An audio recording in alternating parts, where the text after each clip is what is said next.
Hello friends, welcome to my channel the learning spot. तो friends, आज की video में हम पाइथागोरस थ्योरम पढ़ेंगे। पाइथागोरस थ्योरम एक ऐसी थ्योरम है जो सिर्फ और सिर्फ राइट एंगल ट्राइंगल पर अप्लाई की जाती है। अब राइट एंगल ट्राइंगल क्या होता है, अब ये देखते हैं। राइट एंगल ट्राइंगल एक ऐसा ट्राइंगल होता है, कोई भी triangle, any triangle with one angle equals to 90 degree, जिसमें एटलीस्ट या तो एक एंगल 90 डिग्री का होना ही चाहिए। तो उसको क्या बोल देंगे हम? Right angled triangle. देखो, जब 90 डिग्री होता है तो हम उसको राइट एंगल बोलते हैं, पर अगर एक ट्राइंगल के अंदर हमारा 90 डिग्री आ जाए तो उसको हम राइट एंगल्ड ट्राइंगल बोलेंगे। जैसे कि अभी मैंने एक ट्राइंगल ABC लिया है, जिसके अंदर जो हमारा एंगल B है वो 90 डिग्री है, तो ये कौन सा ट्राइंगल हो गया? राइट एंगल ट्राइंगल हो गया। 3 साइड्स होती हैं एक ट्राइंगल की। पहली होती है AB, दूसरी होती है BC, तीसरी होती है AC। ठीक है, अब इन साइड्स को हम राइट एंगल ट्राइंगल में क्या बोलते हैं वो देखते हैं। जो हमारी सबसे बड़ी साइड है AC, इसको हम बोलते हैं हाइपोटेन्यूज। जो हमारी सबसे बड़ी साइड होती है वो होती है हाइपोटेन्यूज। जो 90 डिग्री फॉर्म करती है, जो साइड हमारी 90 डिग्री फॉर्म करती है, उसको बोलते हैं परपेंडिकुलर या तो ऑल्टीट्यूड। अब परपेंडिकुलर क्या होता है? परपेंडिकुलर वो होता है एक लाइन जो नीचे वाली लाइन पे जाके 90 डिग्री प्रोड्यूस करे। तो ये वाली लाइन जो नीचे वाली लाइन पे जाके 90 डिग्री बनाती है उसको बोलते हैं हम परपेंडिकुलर। और जो लास्ट जिसके ऊपर ये 90 डिग्री बनाती है उसको हम बोलते हैं बेस। तो जो हमारा BC हो जाएगा वो क्या हो जाएगा? बेस। तो जो हमारी सबसे बड़ी वाली साइड थी वो हो गई हमारी हाइपोटेनियस। जो हमारी 90 डिग्री फॉर्म करती थी वो हो गई हमारी परपेंडिकुलर। और जो जिसके ऊपर परपेंडिकुलर फॉर्म करते हैं नीचे वाली लाइन को, उसको बोलते हैं बेस। ठीक है ना? तो अब ये 3 साइड्स तो हमने पढ़ ली, इन 3 को क्या बोलते हैं ये भी समझ लिया। अब जो फॉर्मूला होता है पाइथागोरस थ्योरम का वो क्या होता है? पाइथागोरस थ्योरम का फॉर्मूला होता है हाइपोटेन्यूज का स्क्वायर इज इक्वल्स टू में परपेंडिकुलर का स्क्वायर प्लस बेस का स्क्वायर। क्या? हाइपोटेन्यूज हमें जो भी दे रखी होगी हमें उसका स्क्वायर करना है। वो किसके बराबर आना चाहिए? परपेंडिकुलर, उसके परपेंडिकुलर के स्क्वायर के बराबर और उसके बेस के स्क्वायर के बराबर आना चाहिए। तो हमारा पाइथागोरस थ्योरम अप्लाइड हो जाएगा। या हम अगर पाइथागोरस थ्योरम किसी भी क्वेश्चन में करते हैं और अगर वो दोनों आपस में इक्वल आ गए तो हम ये भी कह सकते हैं कि जो ट्राइंगल होगा वो 90 डिग्री का होगा। बस ये एक एग्जांपल है जिसमें मैंने बेस को 24 सेंटीमीटर लिया है, परपेंडिकुलर को 10 सेंटीमीटर लिया है और मुझे यहाँ पे हाइपोटेन्यूज निकालनी है पाइथागोरस थ्योरम यूज करके। तो बाय पाइथागोरस थ्योरम, मुझे फॉर्मूला पता है पाइथागोरस थ्योरम का। हाइपोटेन्यूज का स्क्वायर इज इक्वल्स टू में परपेंडिकुलर का स्क्वायर प्लस में बेस का स्क्वायर। इसमें हाइपोटेन्यूज गिवन नहीं है, हाइपोटेन्यूज हम निकालेंगे। तो हाइपोटेन्यूज की जगह हम h ही रहने देते हैं।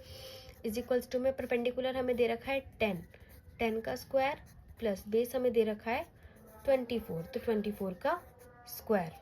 हाइपोटेन्यूज का स्क्वायर हमें निकालना है तो हाइपोटेन्यूज का स्क्वायर ऐसे रहने दो। 10 का स्क्वायर क्या होता है? 10 10 का 10 का स्क्वायर मतलब 10 को 10 से ही मल्टीप्लाई करना है, प्लस 24 का स्क्वायर मतलब 24 को 24 से ही मल्टीप्लाई करना है। तो हाइपोटेन्यूज का स्क्वायर इज इक्वल्स टू में 10 10 100 प्लस 24 को अगर मैं 24 से मल्टीप्लाई करती हूँ आंसर आता है 576।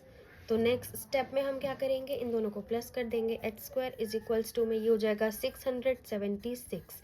तो अब मुझे हाइपोटेन्यूज निकालना है। अब यहाँ पे स्क्वायर हो रहा है, तो अगर स्क्वायर इज इक्वल टू के उधर जाएगा तो वो क्या हो जाएगा? अंडर रूट हो जाएगा।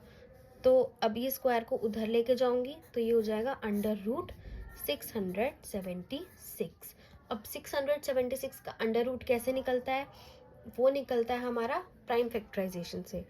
तो मैं आपको यहाँ पे सॉल्व करके दिखा देती हूँ कैसे निकालते हैं। जैसे यहाँ पे है 676 का रूट निकालना है, तो पहले इसको 2 से डिवाइड करेंगे।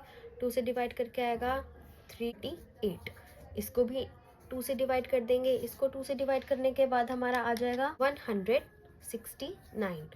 169 अब 13 का स्क्वायर होता है। 13 को अगर हम 2 बारी मल्टीप्लाई करेंगे तो 169 आ जाएगा। तो यहाँ पे 13, यहाँ पे 13 और फिर यहाँ पे 13, फिर यहाँ पे 1। तो अब हमें इसका स्क्वायर रूट निकालना है। स्क्वायर रूट निकालने के लिए हम दो दो के पेयर बना लेते हैं। पहले एक पेयर बन गया 2 का और एक पेयर बन गया 13 का।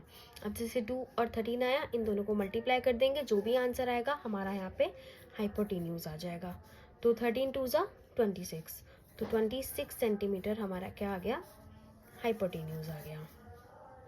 तो हम ऊपर वाला सॉल्व कर चुके हैं। अब ऊपर वाला सॉल्व करने के बाद मैंने एक और एग्जांपल ले लिया है जिसके अंदर हमारा हाइपोटेन्यूज गिवन है, बेस गिवन है, हमें परपेंडिकुलर निकालना है। तो पाइथागोरस थ्योरम ही इसमें भी अप्लाई होगी। तो पाइथागोरस थ्योरम, पाइथागोरस थ्योरम क्या बोलती है हमारी, h square is equals to में पी स्क्वायर प्लस में बी स्क्वायर।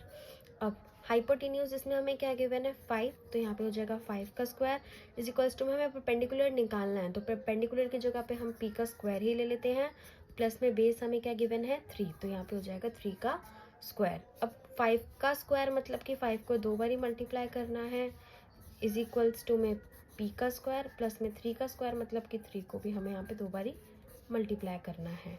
तो 5 को अगर हम 2 बारी मल्टीप्लाई करते हैं तो हमारा आंसर क्या आएगा, 5 5 सा 25 इज इक्वल्स टू में p का स्क्वायर प्लस 3 3 सा 9।